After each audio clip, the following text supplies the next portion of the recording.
Good afternoon, my name is Sheri Burke. I'm with International Patient Facilitators and I'm sitting here with Dr. Jose Gaitan at the Cancun Fertility Center. Dr. Gaitan, hi, how are Hello. you? Thanks a lot for doing the interview. It's a pleasure. Dr. Gaitan, let's start about your education and why is it that you decided to go into the field of reproductive endocrinology and why you chose this particular field with IVF? Okay, well, basically, answering your first question, I did my my college in Mexico City in Universidad de Anáhuac, you probably know that, and then after that I did my gynecology and obstetrics with Dr. Fernando Rio de la Loza, which is a very renowned Mexican gynecologist. I did with Mexican State University, and after that I did my subspecialty, which is it would be like my what's your specialty? My specialty in reproductive endocrinology in Valencia, in Spain, in the Instituto Valenciano de Infertilidad, which is the biggest group in Europe, and I did a master's degree there simultaneously with the specialty in the Universidad de Valencia from reproductive techniques. The reason it was I really liked it before everything else. When I started doing gynecobstetrics, I decided I would like to go into infertility, but life brought me here because I myself suffer from infertility with my so you have personal experience in infertility. That's right. I was a patient before I was a physician. I went through all the things, from program coitus to doing the tubal reversal and the IVF and everything. So I've been in that side of the chair, right? And that actually made it very easy for me to decide what I wanted to do. Hey, Dr. Gaitan, that's a really interesting question. What's the difference between the IVF that you went through so many years ago and IVF today? How has it changed over all those years? Well, basically, overall it's almost the same, but very different details in the lab, and then the things that you know in the clean room and the things that you need to pay very good attention, for example, in the lab and all the equipment and the studies of the people doing it, right? It would be very tedious to give you all the different things because all the cultural media has changed, all the procedures in the lab has changed, all the things that you need in machinery and the cleanness of the air and many things. What about the medications? Have they changed in the past 13 years, 14 years? Well, not really. We used to have more like urinary medications derived from that. But the problem with that is that it's not very stable. You know, sometimes you get very good activity from those medications, and sometimes you don't. So we're transitioning for a very quality medications.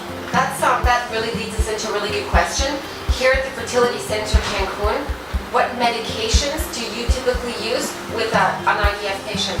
We use the best medication available.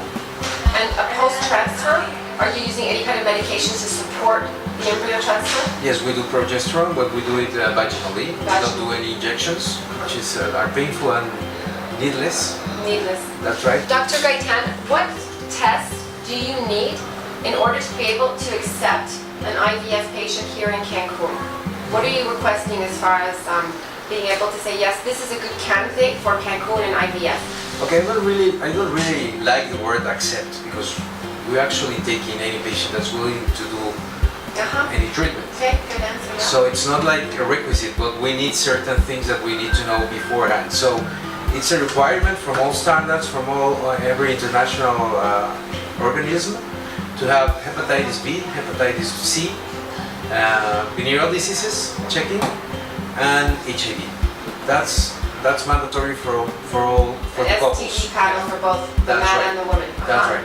Then we need a semen sample to be checked, and probably some tubal patency tests, and that's about it for the basics. Then after that, depending on the case, we ask for different things. Okay, perfect.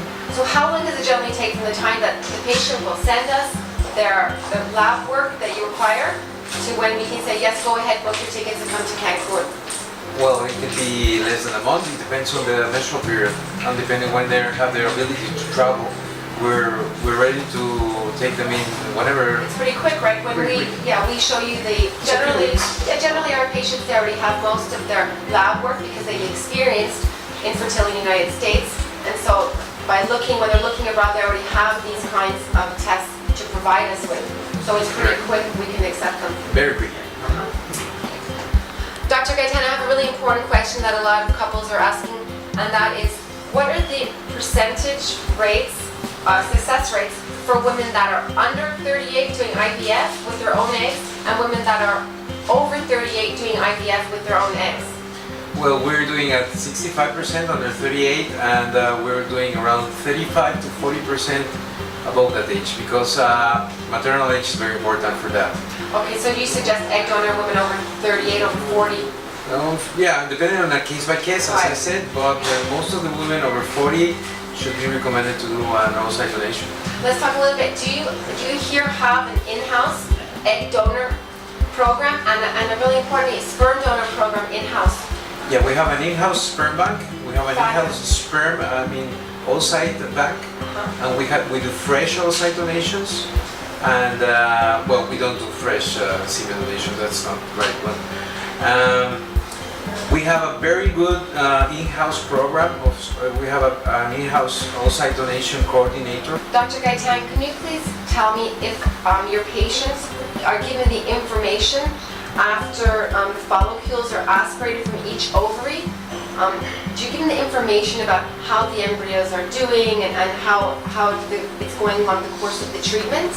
We actually like to have the patients involved in every step of the treatment. So we talk to them and we show them what we're seeing in the ultrasound during simulation. Then we have a system that allows the husband to see what we're doing in the operating room. So he can see the image of the oocytes actually being aspirated. Wow. So we want them to be part of it, and we inform them every day of the evolution of their embryos. So they're informed as we go along. That's right. And also it's so that the couple is actually participating together with your team during the whole IVF process. Yeah, there's really nothing to hide, so we're very transparent of it. Okay. Now, do you normally suggest that your patients lie down for at least a half an hour post-transfer, or what are your recommendations post-transfer? Well, actually, there's no need for rest. It's more for the after anesthesia, because actually the embryo never falls out of the uterus. We just recommend them to have a calm day and avoid, because the ovaries are injured, and that's about it. Okay. Dr. Gaitan, can you please tell us about the embryo freezing here at the Fertility Center Cancun? Yes, well, the method we use here is the rapid freezing, which is called vitrification, right, which is a new one that's been around for a few years now. It's proven now, and we have like a 98% survival rate of embryos and oocytes. So it's pretty. We have an on-site oocyte bank, and we store them right here. So what is the difference from the other type of freezing? The old type of freezing was a slow freezing, and it has like, in embryos it had like a 60% survival rate, and in oocyte it was a 20% survival rate. So it wasn't possible in the past to have an oocyte bank. So how long have you been doing vitrification now in Mexico? Maybe 7 years. 7 years. So you're also part of another group in Mexico City. How long have you been working together in Mexico City with the group, the Mater? I've been working in Mexico City since 2002. 10 years now. Yeah, and I was working in Spain from 2000 to 2002. So you work specifically with IVF patients, with patients who have fertility problems. Yeah, I've never done any different. That's your specialty. That's the only thing I've done in my life, yeah. That's the only thing you do. Yeah. Okay. My name is Dr. Jose Gaitan. I'm a reproductive specialist, and we invite you to do your IVF treatment here in Cancun. So I'd like to say thank you very much for taking the time for doing this interview with us. We appreciate your time, and we want to invite all of our patients to come and see the Cancun Fertility Center, the Fertility Center Cancun, together with the team of Dr. Jose Gaitan here in Cancun. Thank you very much. Thank you. It was a pleasure.